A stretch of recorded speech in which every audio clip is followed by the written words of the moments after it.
Hello বন্ধুরা, আমি সুজিত। আপনারা দেখছেন Sujit computer technical help channel. বন্ধুরা, যুবশ্রী প্রকল্পের নতুনভাবে কিন্তু লিস্ট প্রকাশিত হয়ে গেছে। ১,৫০০ টাকা পাওয়ার যে লিস্ট, তা কিন্তু নতুনভাবে প্রকাশিত হয়ে গেছে। দীর্ঘ প্রতীক্ষার পর ১৮ তারিখ কিন্তু এই লিস্ট নতুনভাবে প্রকাশিত হলো। কাদের কাদের নাম রয়েছে বা কারা কারা পেতে চলেছে, পুরো লিস্ট কিন্তু আপনারা অফিসিয়াল ওয়েবসাইট থেকে পেয়ে যাবেন। এই যুবশ্রী প্রকল্পের নতুন লিস্ট নিয়ে আজ আমি আপনাদের সঙ্গে আলোচনা করতে চলেছি। বা কবে অ্যানেক্সার 1 জমা দিতে হবে বা কিভাবে কোথায় কি করতে হবে, পুরো ডিটেলসেই কিন্তু আজ আমি আপনাদের সঙ্গে আলোচনা করব। যদি আমার এই ভিডিওটি আপনাদের ভালো লেগে থাকে, অবশ্যই আমার এই চ্যানেলটা সাবস্ক্রাইব করবেন এবং পাশে থাকা বেল আইকন টিপে অল অপশানটি অন করে রাখবেন, যাতে এরকম নতুন নতুন আপডেট আপনারা সবার আগে পান। দেখুন, আমি আপনাদেরকে প্রথমেই বলবো যে যুবশ্রী প্রকল্প মানে যেটা বেকার ভাতার টাকা কিন্তু ইতিমধ্যেই কিন্তু নতুন লিস্ট প্রকাশিত হয়েছে। অফিসিয়াল ওয়েবসাইট থেকেই কিন্তু পুরো লিস্ট আপনারা পেয়ে যাবেন। তারপরে এটা কোথা থেকে পাবেন সেটা এবার আমি প্রথমেই বলে দিই। যে অফিসিয়াল ওয়েবসাইটটা কী রয়েছে, এমপ্লয়মেন্ট ব্যাংক wb.gov.in সার্চ করলেই আপনাদের সামনে কিন্তু এরকম একটা ইন্টারফেস আপনাদের সামনে অন হবে। তারপরে নিচের দিকে স্ক্রল করে নামলেই এখানে দেখবেন যে view Yuvashree new waiting list. দেখুন এইখানে কিন্তু বড় বড় রেড কালারের কিন্তু এই দেখুন নিউ বলে একটা টিকমার্ক হচ্ছে। এইখানেই দেখুন সাবমিট অ্যানেক্সার 1। প্রথমে আপনারা এই যুবশ্রী নিউ ওয়েটিং লিস্ট এটার উপরেই ক্লিক করলে আপনাদের সামনে কিন্তু এই যে নতুন লিস্টটা কিন্তু ডাউনলোড হয়ে যাবে। ডাউনলোড হয়ে যাওয়ার পর দেখুন আমি ডাউনলোড করে নিচ্ছি। ডাউনলোড করে আপনাদের সামনে কিন্তু দেখিয়ে দিচ্ছি। দেখুন এখানে নাম সমেত আপনার যে এনরোলমেন্ট নাম্বারটা ছিল সেটাও এখানে শো হচ্ছে এবং ডিস্ট্রিক্টও শো হচ্ছে এবং সাব ডিস্ট্রিক্টও শো হচ্ছে। মানে এখানে কিন্তু পুরো ডিটেলসে কিন্তু শো হবে আপনার নাম বা আপনার যে আইডিটা রয়েছে পুরো ডিটেলসে। এখানে যতগুলো আইডি রয়েছে প্রত্যেকেই কিন্তু নতুনভাবে সিলেক্ট হতে চলেছেন ১,৫০০ টাকা করে প্রতি মাসে পাওয়ার জন্য। হ্যাঁ বন্ধুরা, মোটামুটি আপনারা কিন্তু এগুলো চেক করে নেবেন।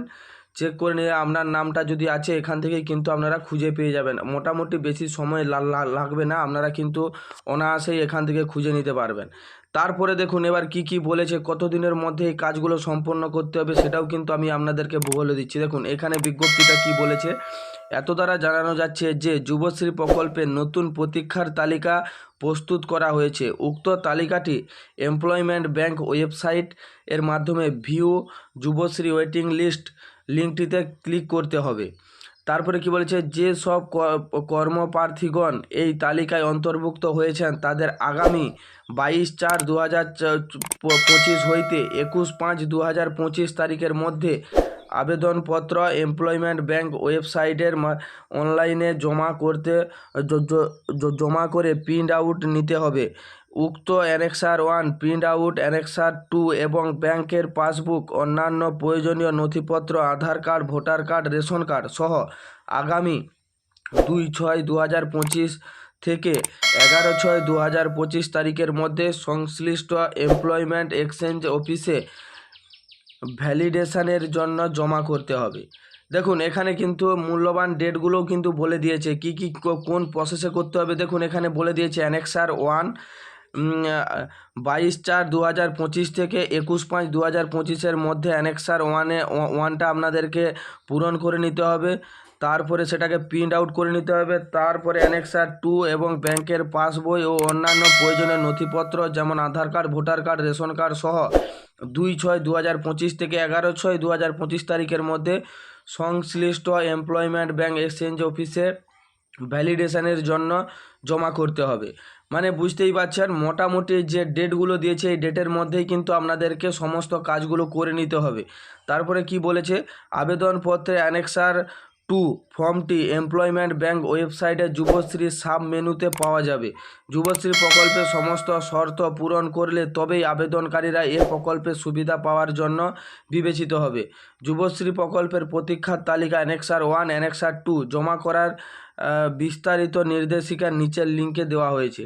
দেখুন আমি আপনাদেরকে একটাই কথা বলবো, আপনারা যদি না বুঝতে পারেন অতি অবশ্যই কিন্তু নিয়ারেস্ট এক্সচেঞ্জ অফিসে ভিজিট করবেন। ওখানে গেলেই কিন্তু আপনারা পুরো ডিটেলসে পেয়ে যাবেন বা ওরা ওখান থেকে আপনাকে গাইড করে দেবে যে কোথায় কি করতে হবে। হ্যাঁ বন্ধুরা, কারণ এই নতুন লিস্ট যাদের এসেছে তাদের কিন্তু অনেকগুলো নিয়মও মানতে হবে, তাই এক্সচেঞ্জ অফিসে গিয়ে আপনারা অতি অবশ্যই খোঁজ নিয়ে নেবেন। অনলাইনের প্রসেস তো আপনাদের রয়েছে, অনলাইনে আপনাদেরকে করতে হবে। তাছাড়া অফিসে গিয়ে একবার জিজ্ঞেস করে নেবেন কোথায় কি করতে হবে, তাহলে কিন্তু নির্ভুলভাবে কাজ হবে, আপনার টাকা কোনোবারই বন্ধ হবে না, টাকা কিন্তু আপনারা পেতে থাকবেন। না হলে ওই প্রথম 2-3টা কিস্তি পাওয়ার পরেই কিন্তু আপনার বন্ধ হয়ে যেতে পারে। তাই আমি আপনাদেরকে নির্দেশ করব যে অতি অবশ্যই আপনারা নিয়ারেস্ট এক্সচেঞ্জ অফিসে ভিজিট করবেন। হ্যাঁ বন্ধুরা, এই ইনফরমেশানটা যদি আমার ভালো লেগে থাকে অতি অবশ্যই আমার এই চ্যানেলটা সাবস্ক্রাইব করবেন এবং পাশে থাকা বেল আইকনটি অল অপশানটি অন করে রাখবেন, যাতে এরকম নতুন নতুন আপডেট আপনারা সবার আগে পান। থ্যাংক ইউ বন্ধুরা, ধন্যবাদ।